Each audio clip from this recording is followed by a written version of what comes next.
Hello, welcome to Dreams to Realty, the Property Insights podcast.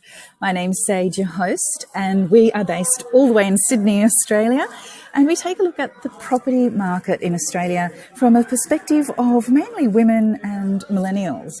But I mean, you know what? I think the property market accepts anybody. As long as you are prepared, you are a goal setter, you know what you want, and you know what your risk tolerance is, and what your risk appetite is, the property ladder is there for anyone to enter.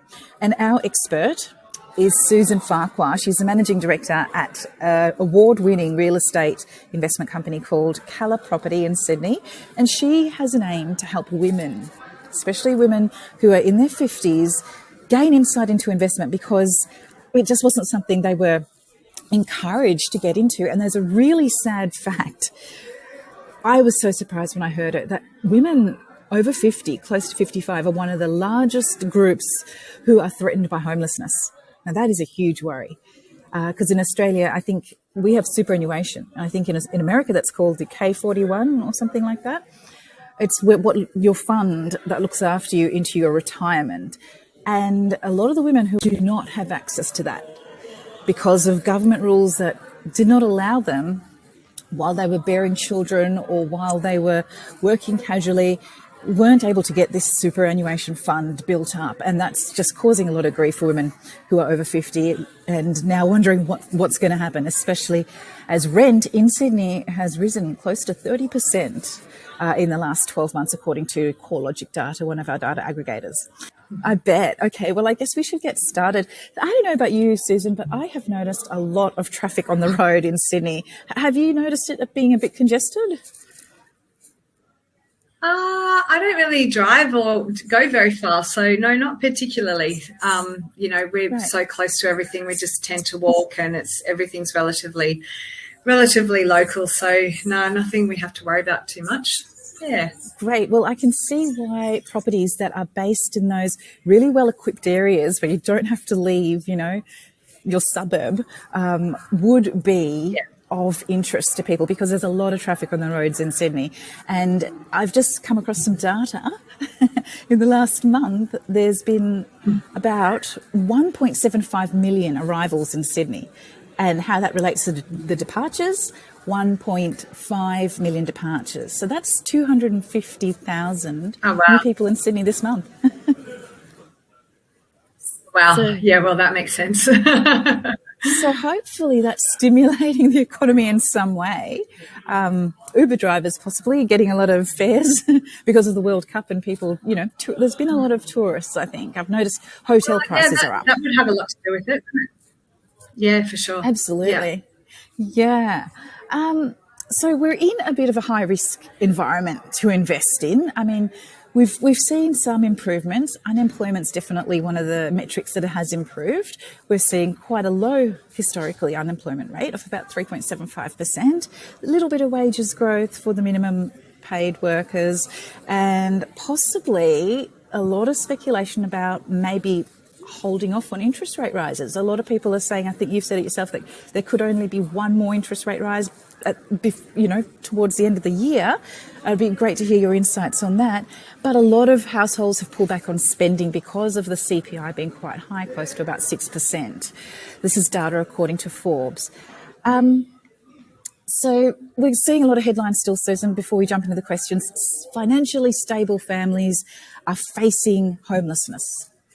Now, I think that is having an impact because the government has said they're now going to increase the number of houses to be built from just 1 million to 1.2 million over the next 5 years. And they're going to spend $3 billion apparently on this initiative. But the incentive for the developers is only $15,000. And I think this is going to be the sort of stuff that separates the masses. Do people want affordable housing in these beautiful complexes that are usually luxury apartments? And now that's what the government's asking them to do with a $15,000 grant to make at least some of the apartments, 15% of the apartments, affordable housing. How is this going to impact risk appetite and risk tolerance in your opinion? Do you think it has anything to do with that in our current economic climate? Look, firstly, I think let's go to the definitions, of and some of the structural issues here. Some of those things we have touched on a little bit in the past, especially when we were talking to the issues regarding the rental crisis and housing crisis. So, when you look at tolerance and appetite, a really good way to think about it is if you think about a car's, speedometer. Okay, let's say your tolerance is between say 0 and 50 k's an hour, but your appetite is 50 to 70, and then unacceptable risk is 70 to 100, right? And they're probably good numbers to use for, say, a P plate of driving. So the difference between the tolerance is what you can actually comfortably handle. Appetite is what you are comfortable kind of going beyond your means a little bit, and then unacceptable risk is we just go, no, that's unacceptable. I'm not going to that doesn't interest me at all. So, another thing, like if you could imagine, your tolerance for alcohol might be, 2 glasses of wine, and then your appetite might be 3, but 4 might be unacceptable, right? So just that helps you kind of get an idea about how you think about that on the spectrum. But in terms of, there's quite a lot in that. I mean, 200,000, an extra 200,000 houses to be built for, we're expecting 1.495 million skilled migrants to come to the country in the next 5 years. That's only that cohort. So 200,000, yes, it's fine, but it's a bit of a drop in the ocean. And I think that's over like 30 years or something. That's not that's not something that's going to be built or fixed quickly. By the time they're built, it hasn't done anything to help the situation at all. It's a drop in the ocean. So that is a big problem. In terms of is it a 15,000 or a 15% incentive for the builders to create 15% social housing? I don't know that that's going to be much of an incentive. Social housing can work. That can actually be quite a good idea rather than creating ghettos, but it's, the governance of that is quite difficult. I know that Melbourne have quite a good housing security policy that's around homelessness and social housing. But, I don't know if it's going to be enough to help fix the issue that we have. It really won't. In terms of interest rate rises, I've been saying for about 6 months now that I would expect 2 further interest rate rises. One we've already had, and then I reckon, depending how we go with spending and taking the heat out of the market, possibly one before Christmas, just as a little reminder that we're not out of the woods yet, and that maybe everyone can sort of back a little bit still on their spending, because we do tend to spend a lot and go into credit a lot at Christmas time. I think that wouldn't be a bad idea. Just as I said, a little reminder that let's just watch what we're doing here. But then I predict, and I think quite a lot of, it's not so much I predict, the research that I have done over the previous 12 months would indicate that interest rates will start to decline next year, and then, stabilise and then further decline. So, and it's like I keep saying, we're a fairly obedient bunch. We've been quite good at not spending, and we do prioritise. Australians do prioritise their homes. Structurally, there's an incentive to do so in the sense that we have recourse loans rather than non-recourse loans, except within a self-managed super fund lend. And what that means is that if you can't afford to pay, there will be a black mark against you for a long time. If your house goes into default, or you lose your job and you can't pay, Australians do everything that they can to continue to hang on to their homes. And we've cut down, I think it's something like 30%, rough figures, 30% on on shopping bills, going out for food. So all food related stuff, we're down 30% consumption. We're down, I think it's 22% for travel, or 22% of Australians have cancelled their travel plans. We take children out of private school and put them into public school when times are tough. We do make a lot of other decisions, that help us to continue to hold on to our home. Downsize the family car or get rid of the family car. I know quite a few families who've done that recently.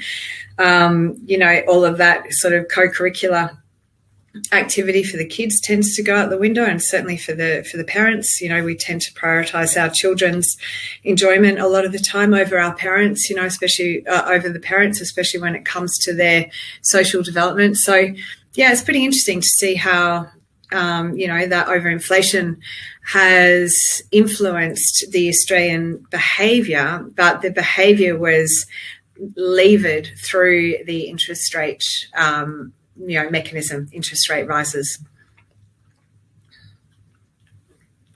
Thanks for that, Susan. So I'm just wondering, like, with this affordable housing that they're thinking of building in the luxury apartments, or, in the apartment developments that are coming up, how is it going to impact the quality? Like, we've seen really sadly in England, the Grenfell Tower was the most probably popular case, where there was this affordable housing tower amidst all these really luxurious apartment complexes in a very posh end of town, and that happened to be the tower that burnt down. I mean, it's not funny, it's horrific. But to be fair, that wasn't because it was badly built. That was due to a what's that called?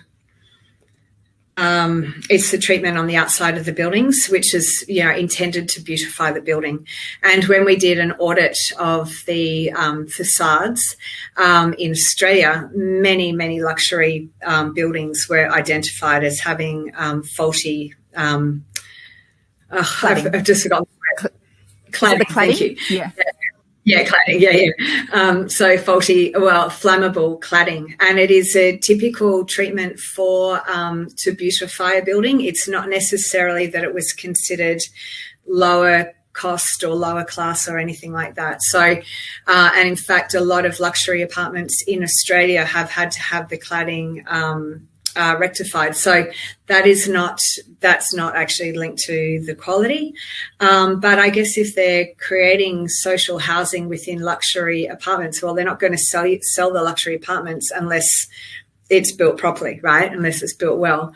The reality is there have been actually very few cases, and the fact that we remember only one name is a good indication of that. Same in Australia, we remember two names, right? We remember the Mascot Towers, and we remember Opal out in Parramatta that had issues, so structural issues. We don't actually remember any others because they haven't been, or they're very minor, and the structural issues have been able to be rectified. So, and I would suggest that actually has more to do, and I think the findings showed that actually had more to do with the private certifier system that was set up in New South Wales, rather than having a government or an independent certifier for building quality.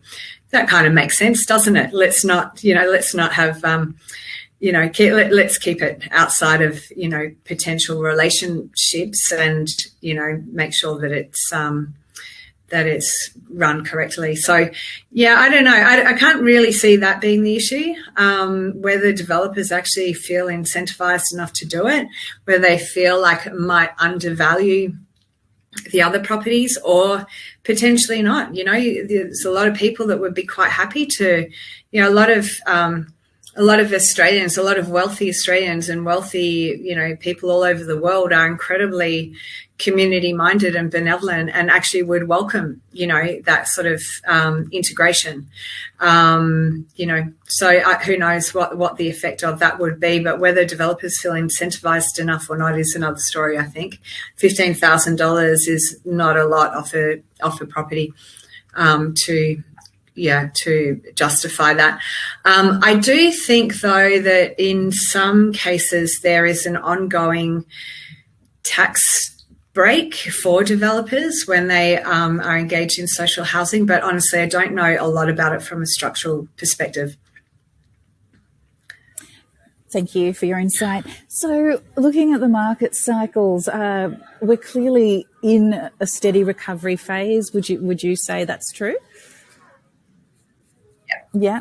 Yeah, for sure. So traditionally, after a recovery, there's usually an expansion, and this is what we're kind of seeing beginning to take momentum with the talk of all this new construction and things like that. Hopefully it happens, because I mean, the other thing is the constraints and the materials costing a lot. We've just discussed a little bit. Supply chain. I mean, how are they, physically going to make this happen, which you have contemplated on and shared with us your concerns about that in the past. So, I mean, this is what we're hoping is going to happen in expansion, and that, the market will start to get hotter and hotter. And I think the big banks are also seconding what you said about the interest rates going down potentially in the next year or two. Yeah. And a couple of big banks are saying that by 2025, that it could be back to 3%, which is ideally what the RBA would like. So, I mean, how does that... How can people prepare for this now? Another real estate expert, Michael Yardney, he says that he reckons the bust, if he has to predict when the bust is going to be in the cycle, he says about 2027. So looking at all that, how do people start to prepare? Do you reckon they should keep a diary or a journal on the types of property they're looking for, what the other offers are, what types of offers they're placing? How would you suggest they do that? Look, interesting. I think the preparation is really critical. I think firstly, understand what position you're in and see what your borrowing capacity is. That's really the first thing. And I think you've got to also look at where you're at in terms of your strategy. Is this a property for yourself? Is it your first home, second, third? Are you looking to invest or using your self-managed super fund to invest in property? There's a lot of different factors that go into that.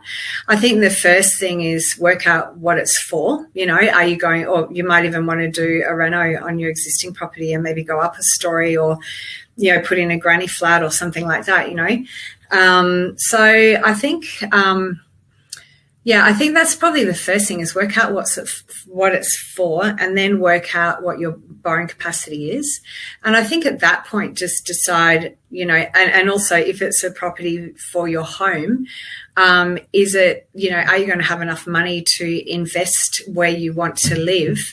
If not, are you prepared to go outside of that area? Like we saw in the last cycle, we saw a big push into like from Sydney, for example, into the Central Coast, Wollongong, Blue Mountains, and even further afield, to Brisbane and, Byron and Sunshine Coast, Yeppoon, other areas, not so much Yeppoon, but from Melbourne, yes, not so much from Sydney. And I think that's the thing, is just to work out what it is you want to do with it. And then if you are not prepared to move outside of your local area, which is often the case when you have children, if they're happy at school and they've got that, those connections at school, we're less likely to move them. Then are you open to investing, or do you want to just, use the money that you do have to pay down your loan?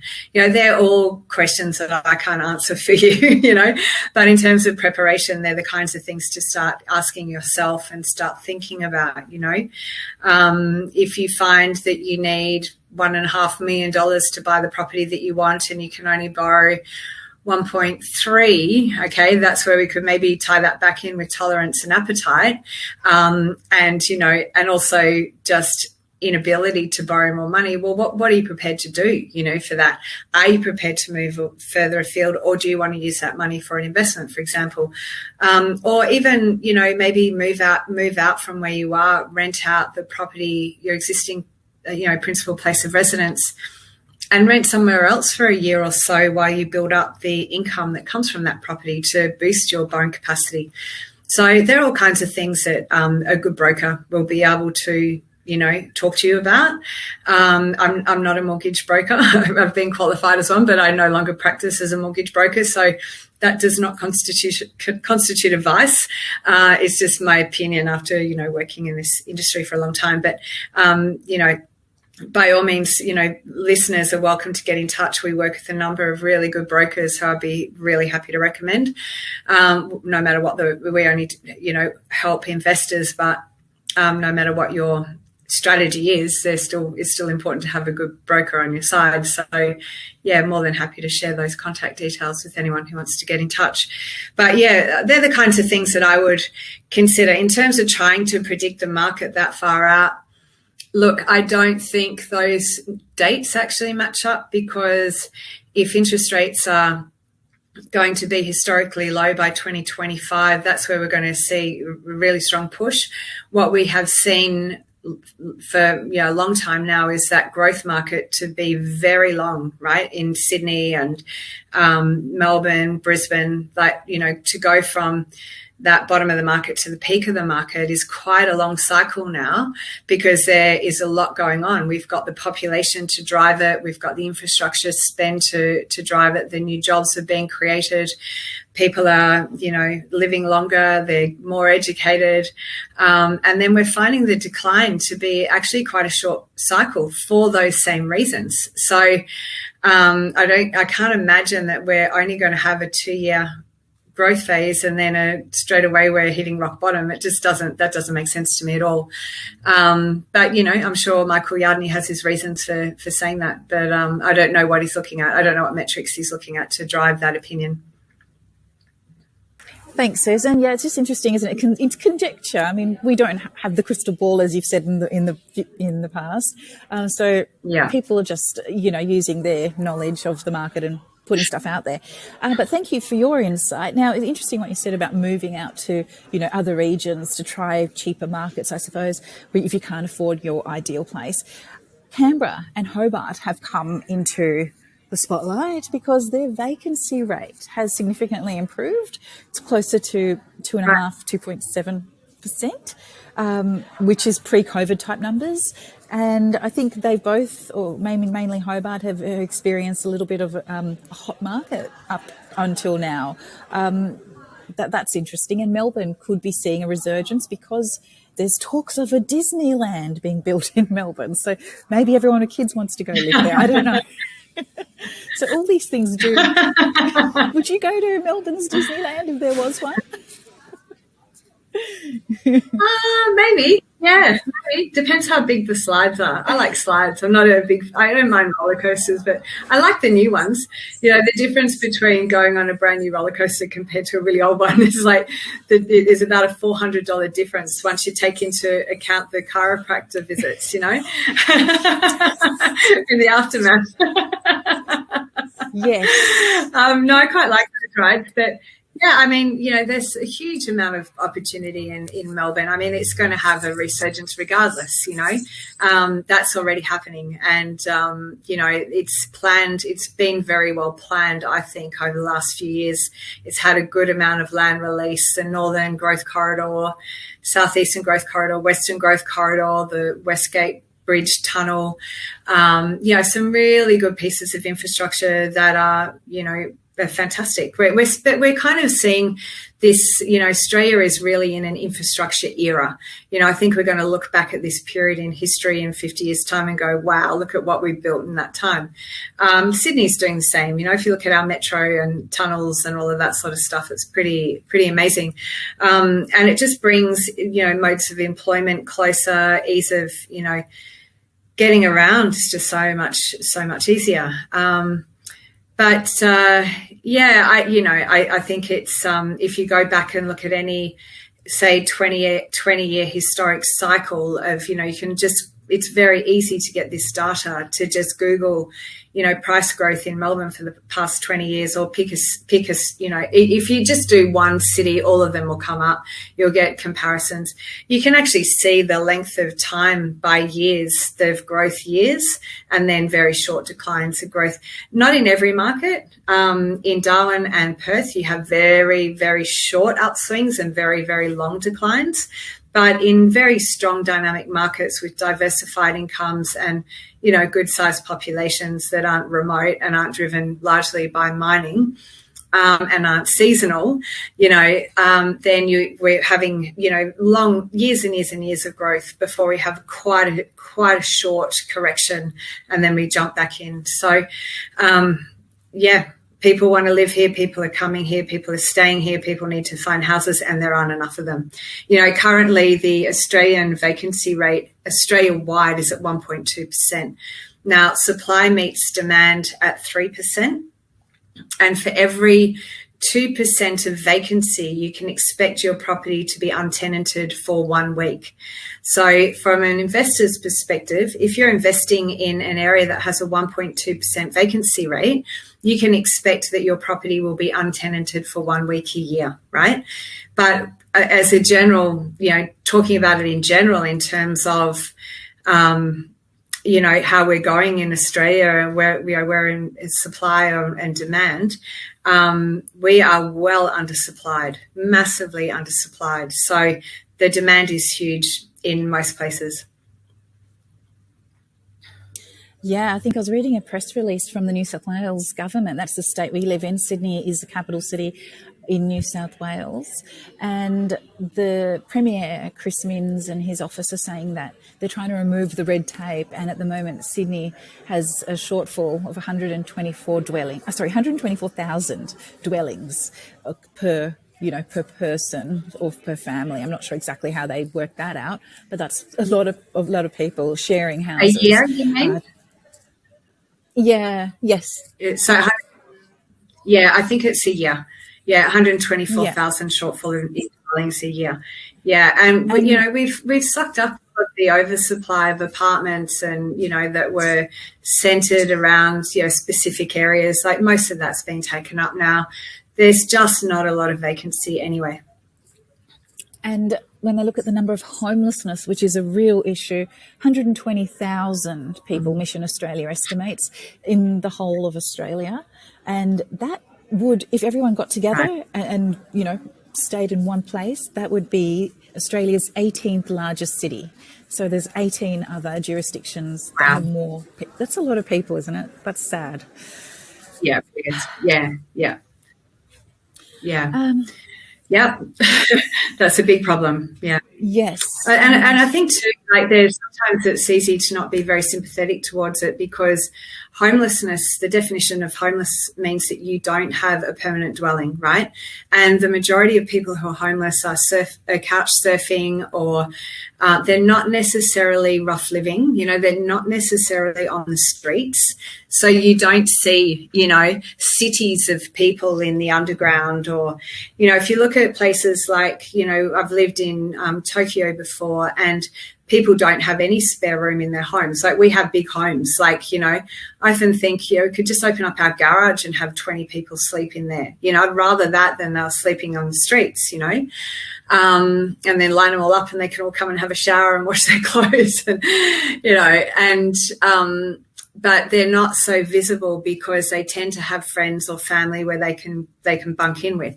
But in Japan, where there is no space, people don't have car spaces, people don't have a spare room or a friend, you know, spare room in their homes, then it's far more visible, you know, and they tend to crowd the subway system, the metro system, because that's where it's warm and protected. And there's cities of people in the underground.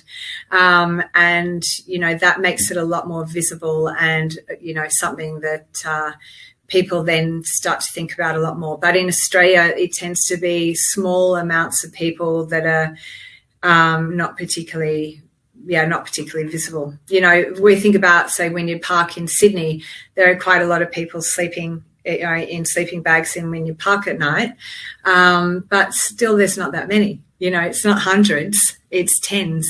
So big difference.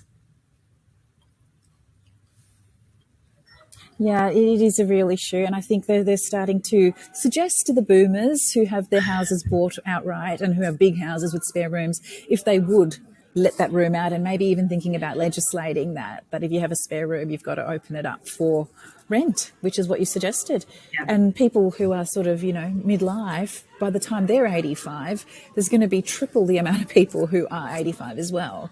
And, I'm just thinking about the alternative types of societies that are going to be, coming out of this, because everyone's going to be more communally living, like you're saying.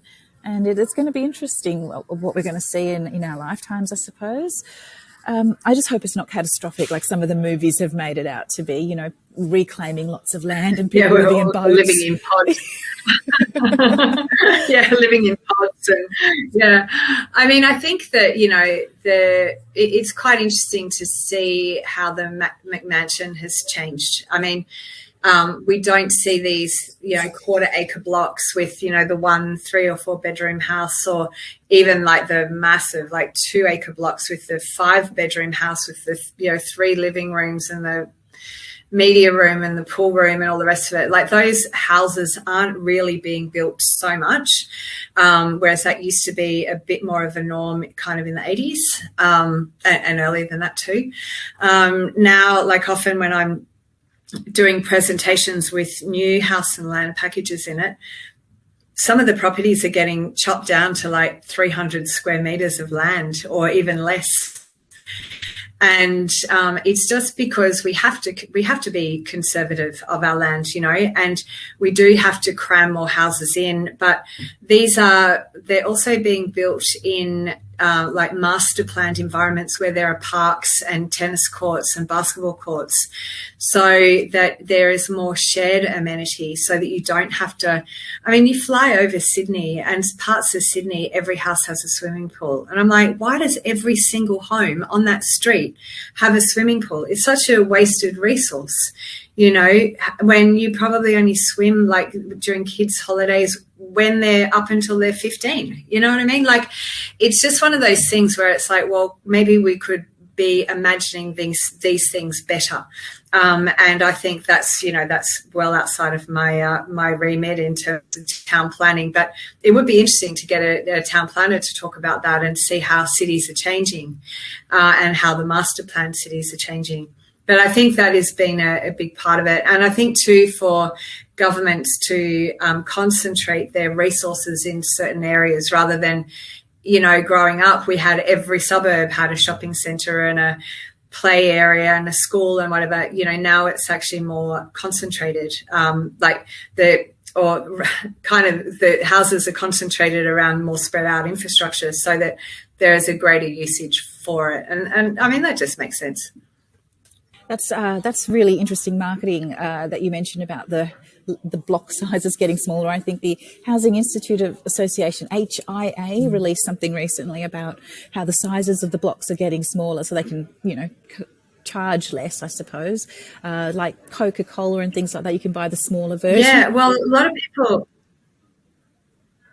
Well, a lot of people think it's greedy developers that are chopping up the lands more and more, but it's actually not. It's coming from council, where council is saying, no, you can't have 700 metre blocks of land or 1,000 metre blocks of land. The rates are going to be too expensive. It's, all of it. It's just, it doesn't make sense anymore for the families that we have. We also don't have, I actually don't know the statistics on how many kids we have, but I think we're having less kids. So do we need, the 4 or 5 bedroom property, on a quarter acre block when they're going to go and play down the street anyway? We do still need them to look after us when we're old, though. I think that's one of the main incentives to having children. Anyway, so with investing, you're basically got to be really goal oriented. You got to set yourself your map, your plan of, not attack, but how you're going to execute your decision making system. And then you reach out to experts like yourself, expecting the best but preparing for the worst. What do people get when they join on with your business, and what do you offer them? Do you give them like paperwork to take with them after you run an analysis on their situation? No, we point them in the right direction of who they need to speak to next. So the first presentation is really is called an Accelerate Your Knowledge presentation, and it's really accelerating their knowledge of the market and what the key areas of research are that they need to look at. The importance of understanding the timing of the market and some examples of, historic data so they can see where getting the timing wrong would have had an effect, and how that can impact your ability to grow a portfolio, which most of my clients are wanting to do. And then it's really then sending them away to get their borrowing capacity, to work with the broker who we know understands our systems and how they work so that they have the best outcome, the best structures. You need to work with brokers who understand structures for portfolio growth, structures, and then, your strategy. So I'm trying to work out what their strategy is in that discussion, which goes for about an hour and a half. And that is a free service. That's really just an education forum. It's one-on-one, but, education process. And then once they have their borrowing capacity, their structure, we know what the interest, whether it's interest only, principal and interest, what the LVR is, whether they're using cash or equity to get into the market, LMI, all of those sort of things.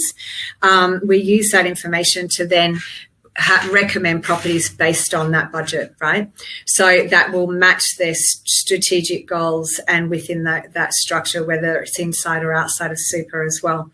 So that's how we work. And then that presentation, I just presented 5 properties to a client. One property is for inside of super, one was outside of super, and it was 150 slides long, and the presentation went for 3 hours.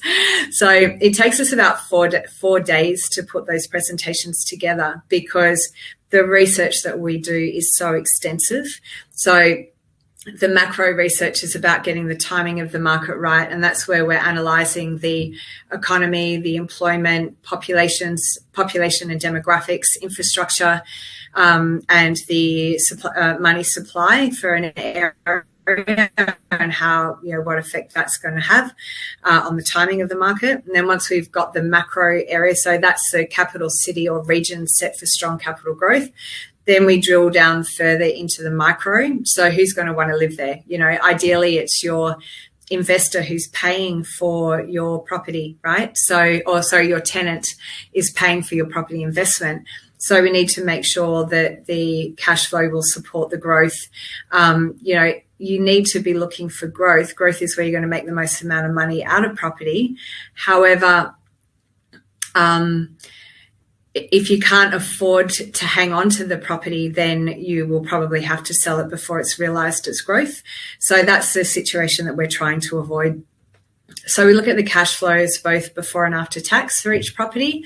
And then at that point, the client will usually fill out an expression of interest, excuse me, and then proceed to contract and then sign, and, then we keep going like that. And then we, do a review every year, and, if they're ready to continue to grow their portfolio, then we kind of start that process all over again. So there is an investment from the client for that, which is, it's a really small investment. Those presentations are about just about $27,000 worth of value that goes into that when you leverage the research and all of the rest of it. They're pretty extensive. But the investment from the client is just $980 of the presentation. And look, if we totally get that wrong, which we don't usually do, but if for some reason things change and we have to redo that, we're happy to do that. We're not going to charge that again. It's kind of to be fair, it's actually really a commitment fee from the client because so much work goes into that, and also so much relationship goes into that for holding the properties for the clients as well. So and working with the builder to, we get very involved in the design process with the builder, and we negotiate better inclusions for the client where it makes sense for, long-standing inclusions. So we negotiate discounts on behalf of our clients for a whole lot of other things that are required. So, there's really a lot of work that goes into it. It's very, very detailed. It's, the property for us is actually the last piece of the puzzle. It's not like we have a window full of real estate and clients go, oh, I quite like that one, or I quite like that one. We're actually, using the specific circumstances of that client and recommending the property that is going to be best suited to achieve their strategic goals. Thank you, Susan. So looking at our next question, because we tend to deviate a little bit off the main line discussion here, what about the strategy to buy, renovate, and invest? So just to put that out to you again, the strategy where people buy, renovate, and sell. I think, is that called core value added? Is that, in real estate jargon? There's so many different names. It can be like instant equity uplift or makeover or, a lot of things. Look, there's absolutely merit to that, but you have to be prepared to be involved in that a lot. The type of property investment that I do is totally set and forget. It's like we help you at the upfront and then you don't ever have to think about it again, hopefully. And even if you did have to, there's a whole team within Colour Property that will help massage that, can help communicate with the builder, the broker, the solicitor, to pretty much do what we need to get things across the line. And make, to the benefit of the client and the tenant and whatever else is required. But that sort of thing, I mean, who is that lady? There's this lovely lady in Australia who used to do that all the time. Cherie, someone, or had a name like that. But anyway, she was fantastic at what she did, and she was on like Better Homes and Gardens. And she, would go into a property. She could see very quickly the fairly simple, cheap things to do that would have a good uplift. But, gee, you've got to have that eye, You've got to know what you need to submit to council, what you don't, what's likely to be underneath the kitchen that you pull out. Like more often than not in Sydney, she'll pull out want to just change the kitchen bench tops and it would just be swarming with cockroaches. And once that happens, you have to get in pest control. So there can be a whole lot of knock-on effects where you come across surprises you're not prepared for. I did have a client I've actually had a few clients who've had horror stories about this, but I've also had other clients who've done particularly well with it, right? So I think really what it comes down to is what's your risk for appetite. I always say that there are lots of different investment strategies when it comes to property, and it's really just choose what is going to suit your appetite. For me, I have done that before and it hasn't worked. I haven't had, to be fair, it was in a kind of a regional area where it was very difficult to get tradies, and I was really young. I was in my 20s, and the price variation in quotes was ridiculous. And then they wouldn't come back to do the job, and it was just really caused a huge amount of stress. And all of that time, this is the other thing you have to keep in mind, that whole time that property hasn't been completed, you don't have any rent coming in. Okay, so you have to really know what you're doing. You have to be absolutely assured that by painting a wall a different color and putting in a cheap kitchen or whatever is actually going to add value. It might not necessarily. And also that there is a market there for that kind of property. It can be easy to go in there with all of these ideas and then overcapitalize on a property for that area. If you've got a property where, say, the average price in the street is $1 million and you go in there and do $300,000 worth of upgrades, and nobody wants to buy for $3 million in the area, well, you've outpriced yourself from the market. So what was the point? And then you end up dropping the price, and you've also lost 8 months worth of income because you don't have don't have anyone renting it. I think where it works best is where you are living in the property at the time, right? So instead of you buying a crappy investment property and then working, doing that on weekends and in your spare time, which is invariably what happens, is it's better to actually buy the property if you are someone who is already handy and likes doing that kind of thing. And you can be living in the property for quite a while and then go, you know what? That actually would work really well. Let's just work on the kitchen this weekend and see what we can do, and we can get that done in the next few weeks, and then do it bit by bit over the year or whatever. I think that is where that kind of strategy can work, but it's pretty slow strategy, I think.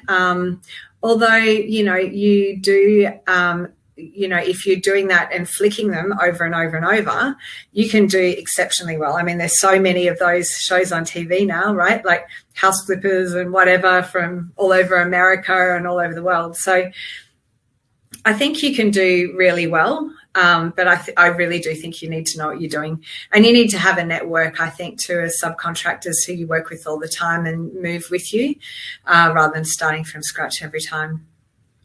Thanks, Susan. I think it's so true what you say about Australians will do anything to hang on to their houses. And listening to what the Commonwealth Bank said recently, they had a surplus of 10 billion in their revenue. So they're quite happy. They're sitting pretty. And they said they're ready to help people who are suffering with their mortgages and hopefully not have them sell or have to lose their, their mortgage clients, basically. But so that'll be interesting to see what they do with the coming, further increase in interest rates. I'm not sure. But in the last 20 years, and I find... Our default rate on home loans is one of the lowest in the world. It really is. Yeah. So that's really good to hear that CommBank are going to try to help people out. And that's when clients go into what's called a hardship clause or a hardship arrangement. And usually what happens is that the bank will freeze interest payments for a period of time and then add that to the end of the mortgage. So, but that's just, allowing them to, it's particularly helpful if there's been a shock, right? Like you haven't been able to work for 3 months, but you're going to get money at the end of it. And the bank is more amenable to that. So that's good news for anyone who is in hardship. Absolutely. And I think, it's also tax time for a lot of people in Australia here, and they are honing in on people who have rental properties and who have been, claiming a lot of stuff. So it's interesting to note that one of the tax commissioners, because I worked at the tax office for a little while, and I was printing off letters for this guy, Mr. Brian Cranston, I think his name was, and his son has just been sentenced to 10, 15 years in jail for tax fraud. Yeah. Oh my gosh, that's a big shock to me. Yeah. Because I was printing off letters for the commissioner. Well, it'll be a big shock to his father as well, I'm sure. It's great. Seriously. This is right up in the Australian Tax Office, and it must be so embarrassing for him that his son has been taking advantage of their position. But yes, so be careful if you are doing your taxes, because they are looking especially at people with investments and, who might be taking advantage of claiming too much. But looking at price growth over the last 20 years, it's been significant. I think in Sydney, it was $300,000 houses about 20 years ago, and now the average price is closer to 1.2 million. That's a huge growth. So people are really sitting well who did purchase back then. But it does bring a little bit of fear onto people like me who haven't entered the market yet, but what it's going to be in 20 years' time or in 5 or 10 years' time. I guess preparing for that is, I'm getting a lot of insight talking to you and how I can prepare for what's to come. But this also makes me think about, how can I get a discounted offer or enter at a discounted price? Is there such a thing as buying off market, and how does that impact price? Can you get a bit of a cheaper break if you enter on a property that's not on the market yet? Look, I think it just comes down to the appetite of the seller. How quickly do they want to sell? How much have they tried to sell? I think that's when a good way to measure that is when you're looking at a property, find it, if you can find it on, realestate.com or Domain, then look at how many days on market it's been listed for, and if a property's been on the market for a while, I can guarantee the vendor is more likely to want to sell at a lower price, because the cost of hanging on to that property is starting to rack up. And if they really don't want it or they really can't afford it, they probably don't want to. It's like when you've got car rego or something due, they don't want to go into another council rates period and, all of that sort of stuff, although that usually does get fleshed out in the end, but they just don't want the cost of it anymore. So, it's, there are ways to get, property that's distressed. There are platforms that you can subscribe to that have listings for things like that. I know that we have access to property that has gone into a nomination sale, and that means that the property is completed or close to being completed and the original purchaser can no longer complete the purchase. So it's called a nomination because nomination, that word comes from name. The only thing that is able to be changed on the contract is the name, not the price or the conditions. So you might have a property that was bought off the plan or a house build or something like that a year ago, and you are getting the prices from a year ago or 2 years ago or even 3 or 4 years ago in the case of COVID, where there have been so many delays. And in some cases too, the vendor has already paid for the stamp duty, usually in the case of in New South Wales or in Victoria, where they've had discounts on the stamp duty because of the date that contract was generated.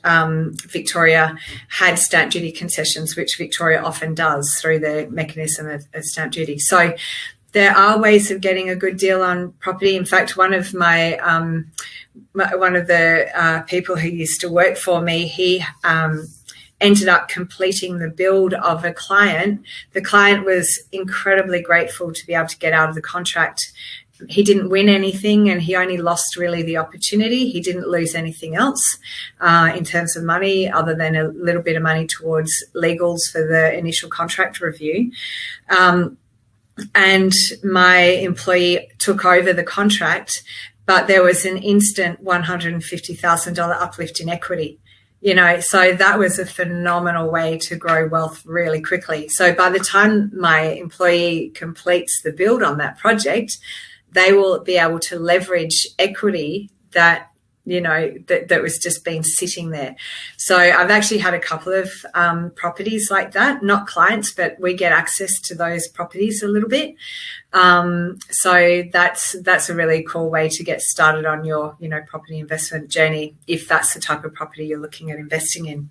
But there can be deals out there. The things that my advice would be to, or recommendation would be to look for the days on market, auction clearance rates. They're indications of how quickly properties are selling in a certain area. And there might be more opportunity to talk to the vendor at that point. Great. Thanks so much for that. A little bit of hope there for people who haven't entered yet. So that's great to know, because there is a bit of variance there between the sale price and the appraisal price, market value theoretical prices. It can get a bit bamboozling if you're not sure. So you said on that contract or that type of contract, the price has to remain the same for a nomination contract. Okay.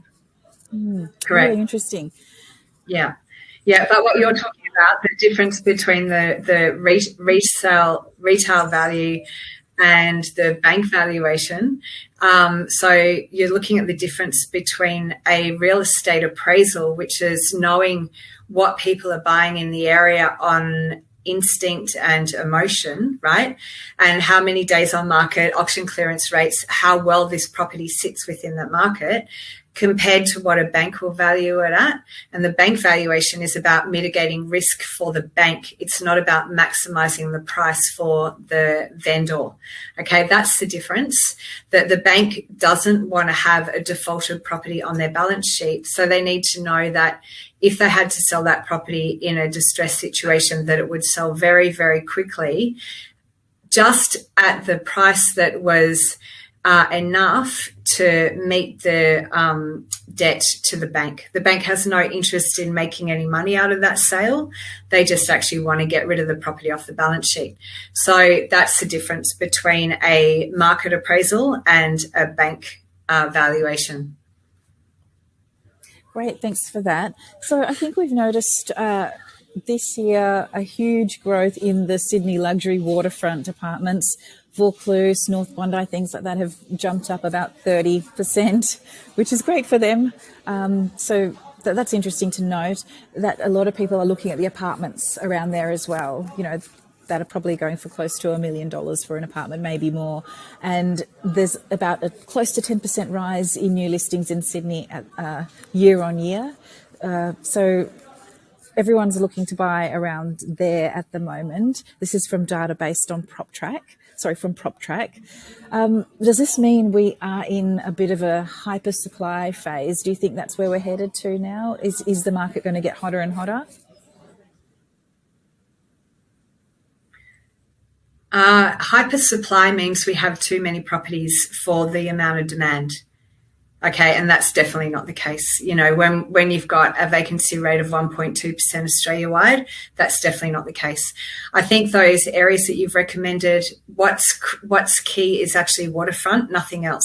And that's happening all over Australia. So we're finding that in every coastal, like significant coastal town in Australia has had an uplift in growth. It's not just the, the $1 million waterfronts in Sydney.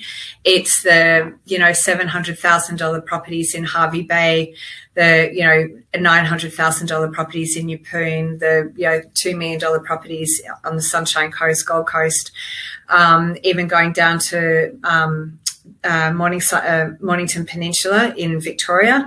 That areas have the greatest uplift in Victoria, South Australia as well, Glenelg and, that whole strip, Henley Beach, and, going over to Perth, if you're looking at like Rockingham and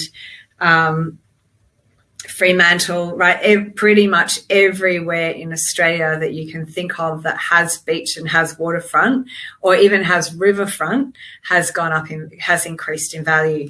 But no, hyper supply would indicate that we are kind of between 3 and 6 on the property clock, I would suggest,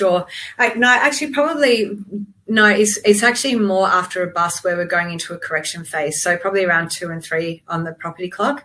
And what that means is that we're correcting not only the prices, but also the supply.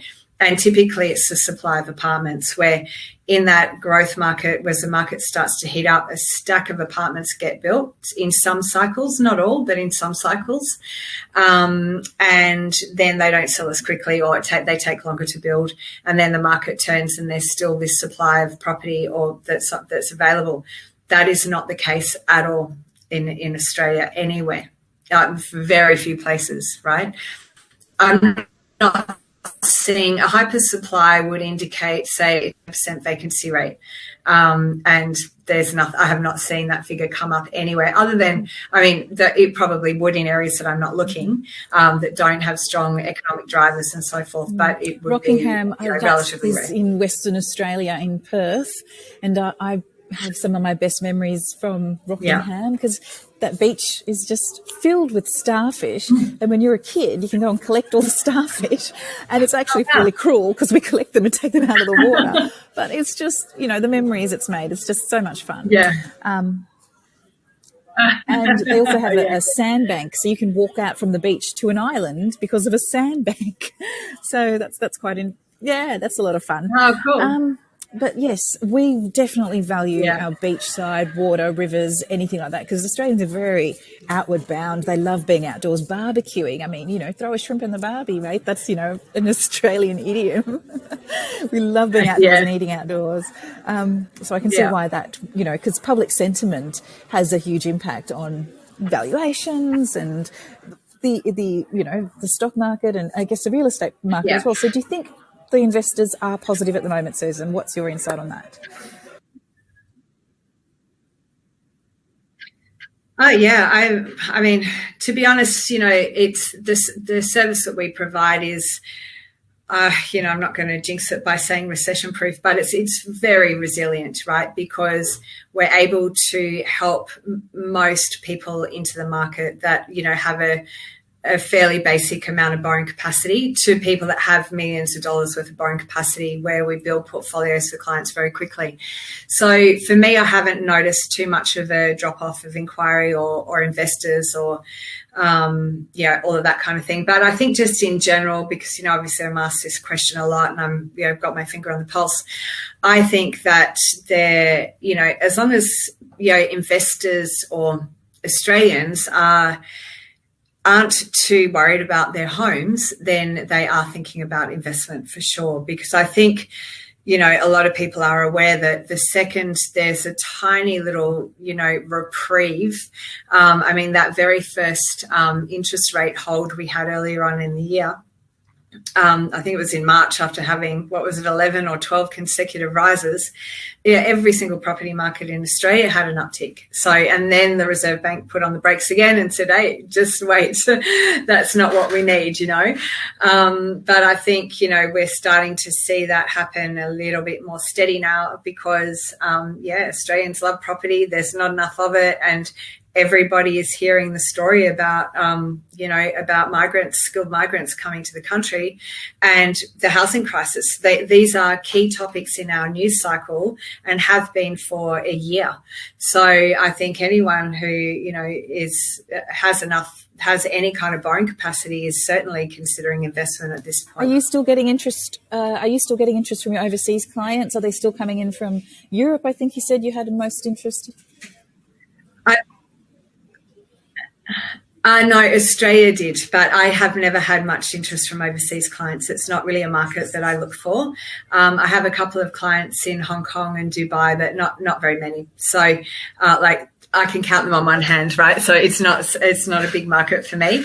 But no, I was just saying that when we spoke about that last time, that the research indicated that the inquiry had shifted away from America towards Europe, and a lot of Europeans looking towards Australia as a good territory for investment.